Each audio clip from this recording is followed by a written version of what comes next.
Rechercher un consensus autour des messages à diffuser aux adolescents et jeunes en ce qui concerne leur santé de reproduction, c'est l'objectif de l'atelier de validation des thématiques et thèmes Amour et Vie, organisé par les membres de Amour et Vie sous la tutelle de l'ABMS-PSI. Cette assise s'est tenue le vendredi 18 novembre 2016 à l'Infosec à Cotonou et s'inscrit dans le cadre de la campagne 2016-2017.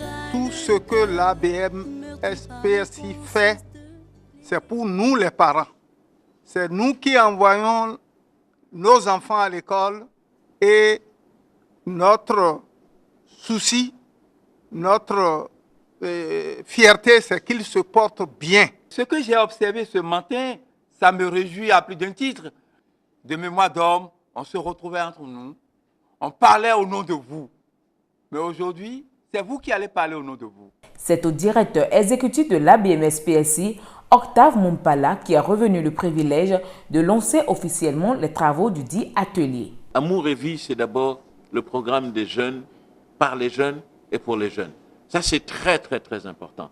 Il y a un temps pour tout. À 15 ans, à 16 ans, ce n'est pas le rôle d'un garçon ou d'une fille de faire des enfants. Le rôle d'un gosse de 15 ans, 16 ans et d'une fille de 16 ans, c'est d'aller à l'école. On s'imagine que ce sont juste les parents qui n'ont pas été à l'école qui ne parlent pas de sexualité. Mais bon, j'ai eu la chance d'être parti à l'école, mais je peux vous avouer que je n'ai jamais parlé de sexualité à mes enfants. J'ai laissé ça à ma femme. Ce qui veut simplement dire que ce que nous faisons ici est très important parce que c'est la possibilité pour les jeunes de pouvoir s'adresser aux jeunes. Le message passe plus quand ce sont des jeunes qui parlent. Parce que quand c'est des vieux qui parlent, les gens se disent non, le vieux là, il est dépassé, il ne comprend rien à nos problèmes. Donc il est important de se réunir ici et de nous entendre sur les messages que nous devons faire passer à ces jeunes. Après la présentation des objectifs de l'atelier aux participants, l'attention a été mise sur la nécessité d'agir en ce qui concerne la santé de reproduction des adolescents et jeunes. Pour que les jeunes ne fassent pas des enfants, qu'est-ce qu'il faut faire? Tout le monde s'accorde à comprendre et à reconnaître l'éducation sexuelle complète comme un outil, un moyen ou le moyen le plus efficace. Alors, je vais, avec votre permission, vous demander de suivre cet élément de l'UNESCO. Dans le monde en mutation qui est le nôtre, il n'est pas toujours aisé de grandir. Imaginez que vous ne disposiez pas d'informations fiables et de compétences solides alors que vous entamez le voyage vers l'âge adulte. Les mythes finissent-ils par passer pour la réalité? Les pères, la télévision et l'Internet remplacent-ils les supports et les informations fiables émanant d'adultes bien intentionnés et qualifiés? Heureusement, l'éducation complète à la sexualité, ou ECS, peut faciliter ce voyage, le rendre plus sûr et plus sain pour nombre de jeunes gens à travers le monde.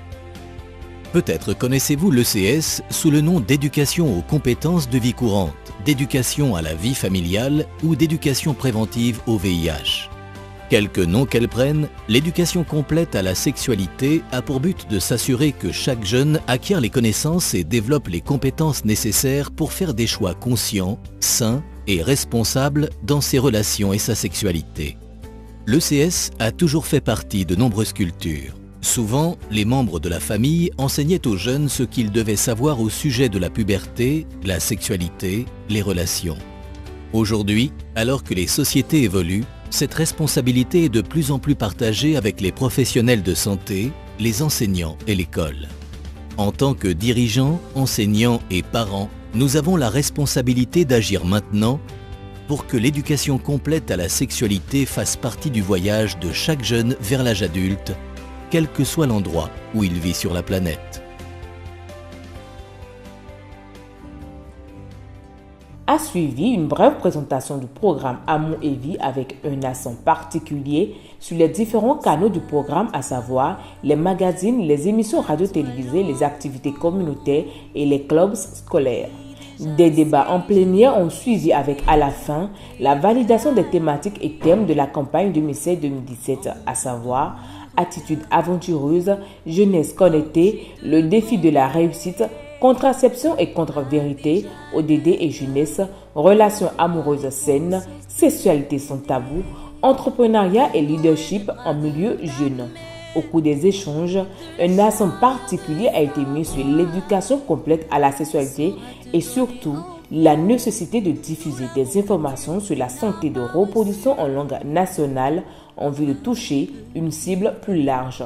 À la fin des travaux, le coordonnateur du programme Amour et Vie, Hugues Seto, a remercié les participants pour leur disponibilité et leur engagement à toujours œuvrer pour l'amélioration de la qualité de vie et santé des adolescents et jeunes béninois.